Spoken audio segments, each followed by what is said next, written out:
en Afrique et qu'il n'y a pas d'argent. Condamner pour condamner, essayons des choses. Mais c'est horrible cette manière de faire les choses. Franchement. C'est horrible. Je comprends Franchement. pas comment tu peux trouver ça justifiable dans le raisonnement. Mathieu, on n'est pas en train de dire, on n'est pas en train de dire testons quelque chose. Le seul risque qu'il y a, c'est où ça marche pas. Mais pourquoi vous voulez tester sur l'Afrique? Testons-le chez nous, c'est Mais je suis d'accord. Bah oui. Je suis d'accord pour le test chez nous. Je suis d'accord. Je veux bien le tester moi-même. Mais bien sûr, je suis d'accord pour le test chez nous. Moi, je trouve que c'est très très long la recherche. On prend des tests interminables. Il y a une urgence. Testons les tests. Mais pourquoi ils vont le tester en Afrique?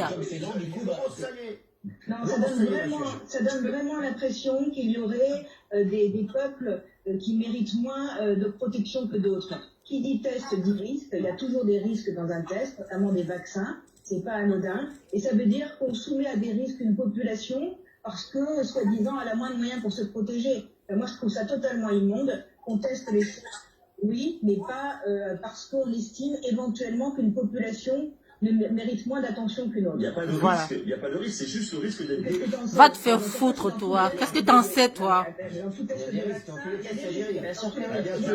Jérôme Martic, il y a des risques.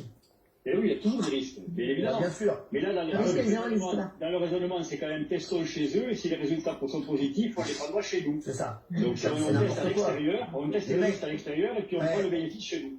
Donc, deux choses. Toi, tu la fermes. Raciste, va.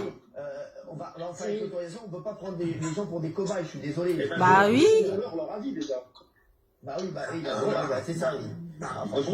C'est pas. Non mais je suis désolé les gars, non mais arrêtez, on peut pas dire ça. Regardez sur Twitter, je vous dis, il y a plein de gens qui disent vous comprenez l'Afrique, c'est continent cobaye, vous êtes des gros bouffons LCI, ce qui m'énerve plus que tout, c'est son sourire narquois, nanana. Bon voilà, c'est tenir ce genre de propos. Et monstrueux, oui, c'est peut-être monstrueux, mais moi je me suis un tout petit peu documenté aujourd'hui, j'ai été regarder sur un site qui s'appelle Jeune Afrique, c'est un site africain. Et il y a 24 pays africains qui sont déjà déclarés volontaires pour faire des tests. 24 pays en Afrique. Ils sont volontaires. C'est pas nous qui avons choisi, c'est nos dirigeants qui ont choisi pour nous.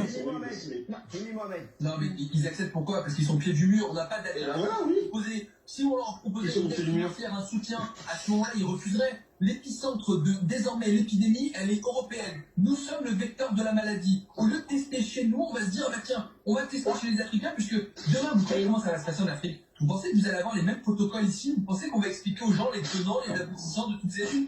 Franchement. Il y a un vaccin miracle, très certainement que ça va te sauver. Les gens vont dire, oui, très bien, j'ai peur, le coronavirus va te tuer. Peut-être qu'ils sont même pas malades, qu'on va leur mettre le BCG. Si ça va les aider, tant mieux, mais on n'en sait strictement rien. Donc c'est vraiment dégueulasse de tester ça en Afrique alors que nous sommes le vecteur de la maladie. Et ce qu'il oublie de dire, c'est que ce test sur le BCG, il va être aussi réalisé en Europe. En Europe, il y a des soignants qu'on va tester avec le BCG pour voir si ils font des formes moins sévères de coronavirus. Mais là, ça fait vraiment cobaye les Africains au pied du mur. C'est mieux que rien, on finalement leur donne une petite pièce. On parle d'appel d'offres. On a l'impression qu'on parle de la marchandise. Je te jure. Mais ça m'énerve ces trucs. Alors, on va pas faire parler tout le monde sur le sujet, bien entendu, parce qu'il y a d'autres sujets.